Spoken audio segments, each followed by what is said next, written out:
Hello guys, and welcome to another edition of Rage Against the Dice. Today, and over the next couple of videos, we're going to dive into the Walking Dead's board game. Now this is made by Cryptozoic Entertainment. They've made other such types of games, licensed products and things like that. Some were very hit, some were very miss. I bought this, well I didn't buy it, it was bought for me as an early birthday / Christmas present by my wonderful sister. Thank you so much, Leanne. But this was bought for me partly because I wanted to try the game, because I'm a massive fan of both the Walking Dead graphic novels and the Walking Dead TV show. Even now, when it's gone a bit slapdash, it's starting to get better, but that's by the by. I love it, so I wanted to try it. But the main reason is the models are the same size as the Walking Dead models from Mantic Games. Worst case scenario, because these were on sale in a place in the UK called The Works. If you know it, go and check it out. You might be lucky enough to pick yourself up some before they go off sale. I think you can get all three of them for about 30 quid, which isn't too bad at all. But yeah, worst case scenario, even if the game's utter pants, I've got a load of new models, especially new walkers, to use in all the different games that we play that are street level, humanish, use zombies, etc. Go into your Project Z's, your Walking Dead All Out War, your Walking Dead March to War. Is it March to War? Yeah, I think so. And obviously this board game, Zombicide, loads of stuff. We use zombies for loads of things. So, this issue, we're going to look at the first board game, which is No Sanctuary. Now, you need this if you're going to play it with everybody else. And then we're going to look at the expansions in order, which is What Lies Ahead, which is set on the farm. And then the third one, which is The Killer Within, which I believe is set in the prison. And that's the one I like the most, or that's the one I'm interested in the most, because it's got Michonne and it's got Carlin, two of my favourite characters. Again, both from the show and from the comics. Don't be hating on Carl. I know you all are. So, I'm going to clear the other two out of the way and take the shrink wrap off this. I'm going to have a look at the Walking Dead No Sanctuary board game. Bye. So here we have it shrink wrap free, and the first thing to say is it's a massive box. It really is. But it comes with a lot of models. It says here that it includes over 50 plastic miniatures, so that should be pretty cool. So you've got your rulebook. First thing to note is that annoying style of rulebook that I really hate, where it's long ways on. Not the same way as like your Drop Fleet or Battlefleet Gothic. That's different. I like those. But it's a rulebook. It's not many pages. But it's not going to be, is it? It's a board game. It's not a miniature game. Then you've got a load of different little scenarios, which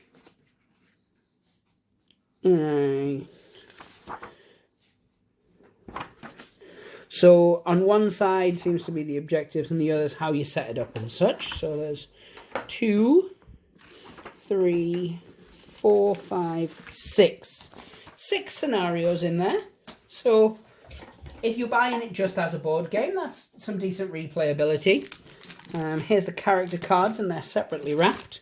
So let's get these bad boys open. Now, I will give a massive shout out to my good friend Aaron at Cut the Craggle, which is a Lego YouTube channel, because he actually told me about this. Not that this game existed, but where I could pick it up and stuff. So thank you very much to you. I will leave the link to your channel in the description. Like you guys who are watching this have probably never seen it. Yeah, go check it out though. Really good Lego minifigure builds. So here you've got the different characters. Andrea, one of my favourite characters from the comics. Absolutely butchered in the TV show. Yeah. Rick Grimes. I'm a big Rick fan. I know Alan isn't, but leave Rick alone. Daryl. Everyone loves Daryl. He's got something for everyone. There's a Coffin Parker, just for those who were curious. Glenn. Merle, which is interesting because obviously this is based on season 1, and that's clearly season 3 Merle. But I guess they've went for an iconic look, so that's fine, fair enough. Then you get Dale, you get T-Dog. I liked T-Dog. I don't know why they killed him. Spoiler, by the way. And then Shane. Again, fantastic character. Much better as the Punisher, though, in my opinion. So this looks like it's your scoring sheets of some description. Oh, it's your group sheet. It tells you on the back. Because I've not played the game, I don't know the context in which that's used. But you get outlaws and strangers. So I'm guessing outlaws are people trying to stop you. And strangers are people you save, maybe? I don't know. Yeah, so it's a rescued strangers. Again, it's one of those situations where I can speculate, but I haven't played it. Yeah. Whether I do play it or not will all depend on the guys. Could probably get Alan and probably my son Harley to play it, if no one else. Maybe my dad and sister, actually. So yeah, so these are double-sided boards, which are pretty cool. So you've got your Atlanta, and then you've got the camp area. I mean, these could potentially even be used for playing the other tabletop miniature game, of course, without these bits. Now, in all the other Cryptozoic games, these little boarded-off areas mean things, whether it's areas you can't shoot past, or it's terrain, or whatever it is. But as you can see, they're nice enough boards. They're a decent thickness quality. I'm not quite convinced by this one, because as you can see, it's got the little RV in the middle, and the models are like normal 28 to 32 mil scale.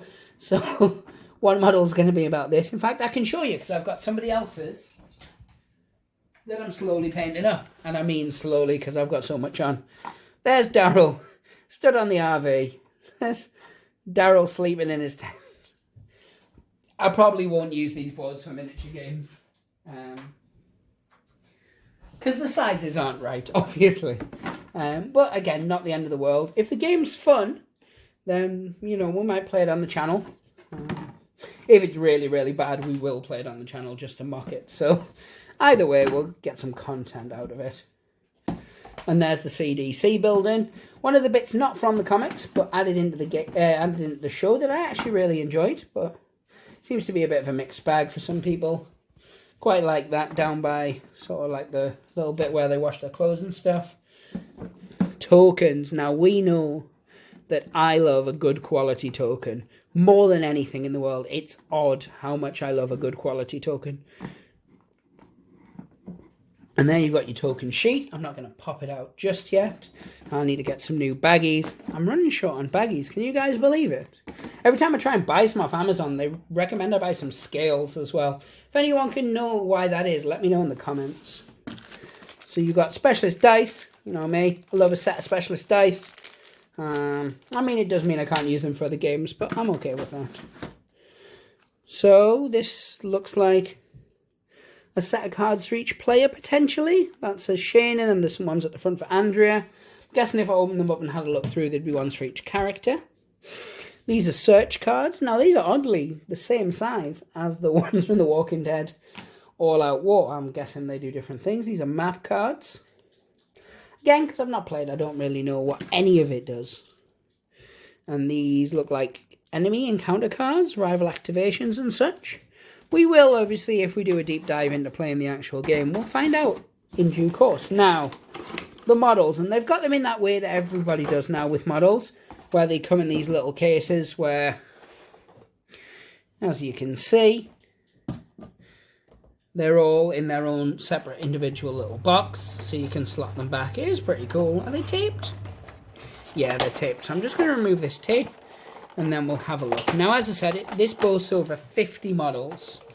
Now, the quality of them, I've seen some of them from the ones that I'm painting up for somebody else, and they are really, really nice, actually. I was shocked, because I've seen others, like the not Transformers, the Turtles ones, which are a bit hit and miss, and the Ghostbusters ones, which are really bad. But these are really, really good, actually. So, we'll have a look at them per tray. I don't know how well you guys can see this, but we've got Rick Grimes, we have Glenn, Andrea, Daryl. So that happened to mine as well. This happened to Aaron's, where because of the way the box is shaped, it bends them. Now, to let you guys know, you can actually heat them up and bend it, but it takes a lot more work than resin because it is plastic. And then, of course, you've got some walkers down here. And then you've got the second tray. Now, that second tray has... Right, so these guys all look the same. So I guess these are the outlaws. Or the like your enemies. And then there's some more walkers down here. Now, I really like this walker. If you have a look at her, It's got like an axe embedded in her shoulder, which is awesome. Except because there is like 10 of her or something like that, it means that essentially it looks like this weird conga line of women who are wearing axes as a fashion statement. But again, it's not the end of the world, is it? And then you've got some more walkers down here, some of which are padded with armor. They're really nice. Again, it's that very standard thing where you get 3 or 4 different designs and then you get multiple of them. It works perfectly for board games. With other games like miniature games and stuff, when they're mixed in with your others, it's not that noticeable, especially with a couple of different paint styles. And then you get these, which of course is your little coloured bases for your characters. So yeah, that's pretty darn cool. I like the look of it so far. Of course, as I said, it is just my first dive into it. I have seen the models, and what I will do is, because I've got some undercoated, I'll show you those separately instead of popping these out. And it's just the main characters and such. So, give me a couple of minutes, and I'll be back. So here you go, guys. I just thought I'd show you 4. I mean, I'll show you the main guy himself, Rick Grimes. Again, they've got the TV looks, so they're much more realistically proportioned to the Walking Dead All-Out War comic book based game, but they still fit as in the sizes and proportions even enough that it would make sense. One thing that a lot of gamers forget, I always find, is that all humans aren't the same size and shape. We obviously have a rough similarity to arms, 2 legs, head, body, and in not all cases, obviously some are missing any number of those appendages mentioned, but we all have a vague shape, and then we come in round, we come in stick thin, we come in everything in between, 7 foot tall down to the people like me, 2'3". So if there's a slight discrepancy in the 2 different Ricks, it's not the end of the world, is it? But this is Daryl. Again, I've just got the flesh and a wash on there. A couple of little mold lines, which I cleaned off most of them, but I think I missed a couple that I didn't spot until I undercoated them. Now, that's quite common with this type of plastic. And again, it's not the end of the world. And then here's the two different walkers. There's that one. And again, different coloured shirts, different coloured bits, and that's really going to change the difference in them. And then there's the one again with the axe on her.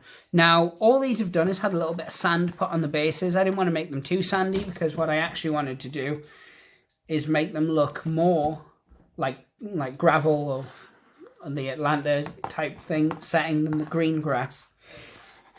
So it's a bit bitty just to give it some texture. And then they're just sprayed with a really cheap grey primer. Because I don't think you need to use an expensive primer on these types of plastics and things like that. As long as you treat them carefully, you heat the can up before you use it, you spray it at the right distance away, you're going to keep all your detail. But anyway, I'm rambling on now. So, our first part of our AMC The Walking Dead by Cryptozoic board game look at. We've unboxed the first one. Now next time, as I said, we're going to unbox What Lies Ahead, and then the third one we'll do The Killer Within, and then hopefully by that point I'll have convinced some people to play it with me, and we'll film a couple of the early scenarios, maybe going all the way down to a how to play video, who knows. But anyway guys, thank you very much for watching. Hopefully you'll check out the next part. That's all centered around the farm, so that should be interesting. There's a really big Otis model that I quite like the look of from the pictures of the box sets and stuff. Obviously, I've not busted it open yet, because I'm going to do that for you guys in the next video. Like, subscribe, share, leave a comment. Let us know if you've played this game and what you think of it. If you've played this game and you've played All Out War, let me know which you prefer. And as always, guys, break the dice gods and hope they smile upon you. Thank you very much for watching.